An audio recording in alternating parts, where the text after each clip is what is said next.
Teman-teman, drama UFC makin panas. Alex Pereira siap rematch lawan Magomed Ankalaev di UFC 320.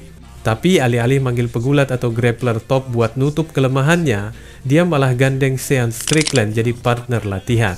Langkah ini langsung bikin fans ngehujat abis. Sebagian nyebut blunder fatal, sebagian lain geleng-geleng kepala. Jadi, beneran strategi jenius atau malah bunuh diri? Kita akan bahas tuntas, teman-teman. Tapi sebelumnya ikuti juga dong pemberitaan reaksi Jon Jones yang dilarang main di Gedung Putih.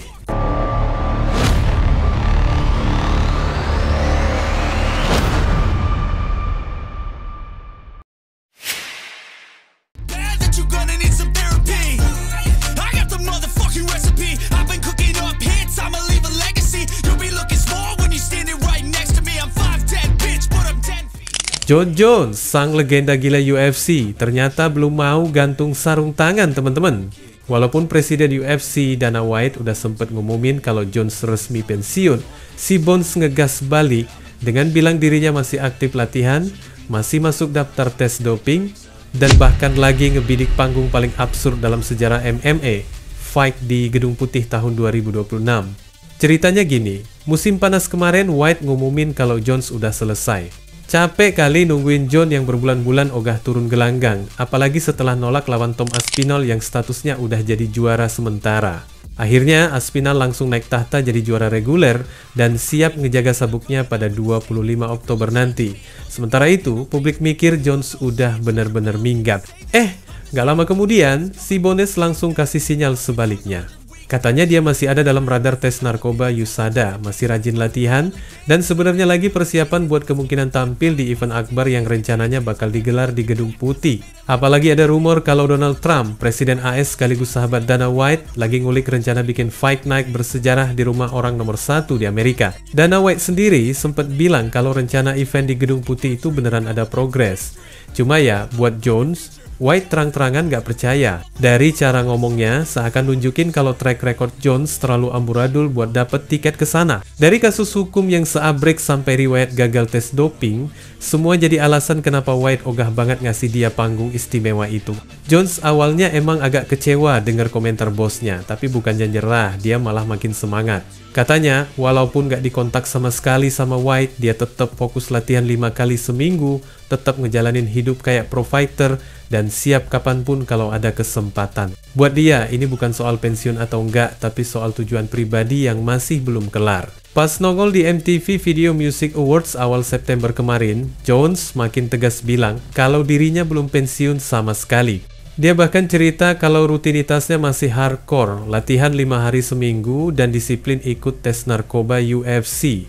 Buat dia, fight di Gedung Putih jadi target utama, walaupun dia sadar banget keputusan final ada di tangan bos besar alias Dana White. Kalau lo tanya soal detail, Jones ngaku dia sendiri nggak tahu pasti gimana arah event ini, semua masih di luar kendalinya. Tapi satu hal yang jelas, dia udah siap mental dan fisik kalau panggung itu beneran kejadian.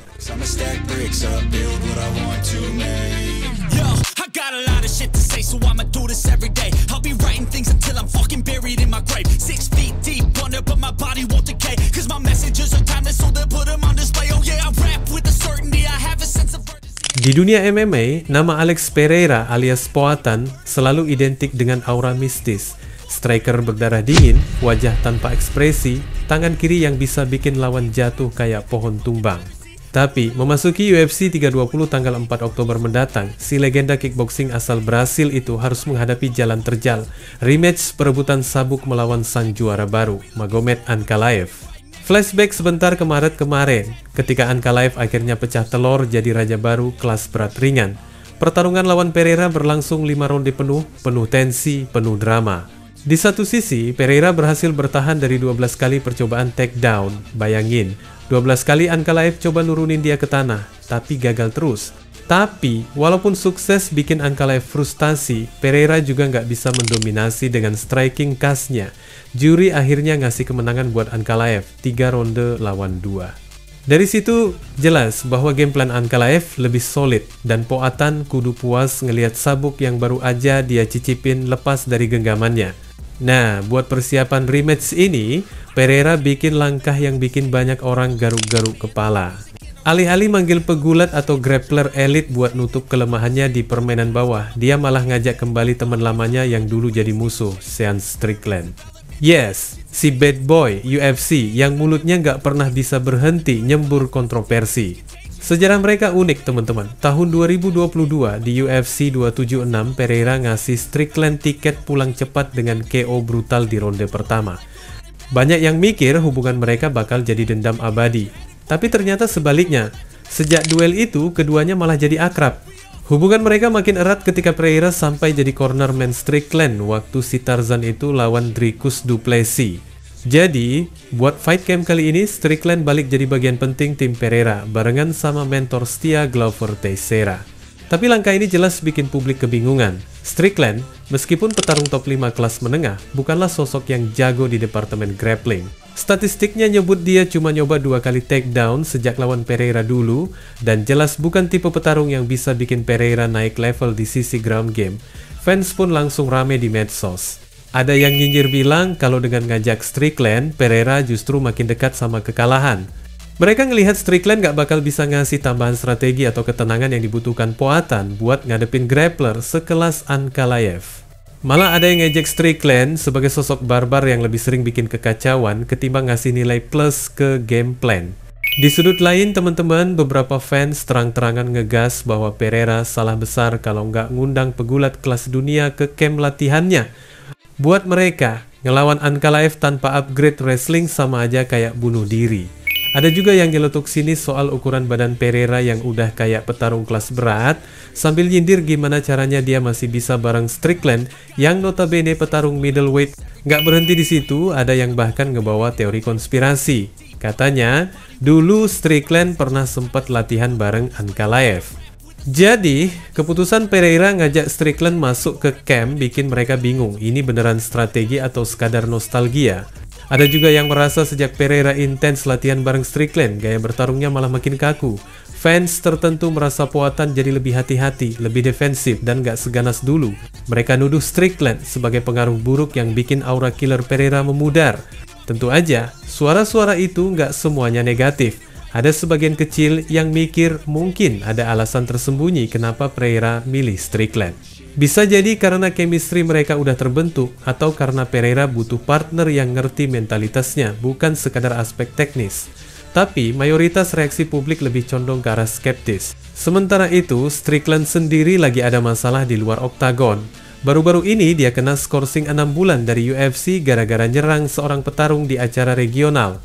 Skorsing itu bisa dipotong kalau dia mau ikut kursus manajemen amarah, tapi lo tahu sendiri, Sean Strickland mana bisa jauh-jauh dari drama.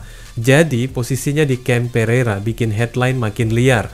Bayangin aja teman-teman, Pereira butuh bekal ekstra buat ngadepin Ankalaev yang dikenal jago adaptasi dan bisa ngacak-ngacak lawan dengan kombinasi striking plus grappling. Tapi alih-alih ngejar ilmu dari pegulat top kayak Chimaev atau bahkan grappler spesialis submission, dia malah balik barengan Strickland yang punya reputasi lebih ke striking. Fans pun jadi makin ragu apakah ini langkah cerdas atau malah langkah bunuh diri.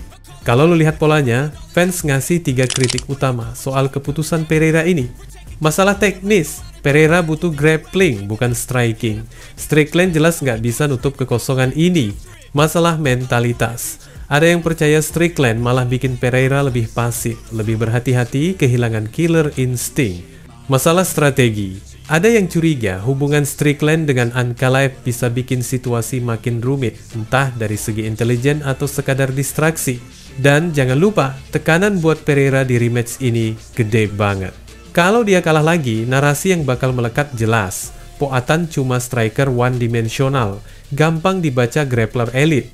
Tapi kalau dia berhasil balikin keadaan, semua kritik soal Strickland bakal langsung tenggelam. Dunia MMA emang sekejam itu. Satu kemenangan bisa ngehapus ratusan komentar negatif. Wassalamualaikum warahmatullahi wabarakatuh.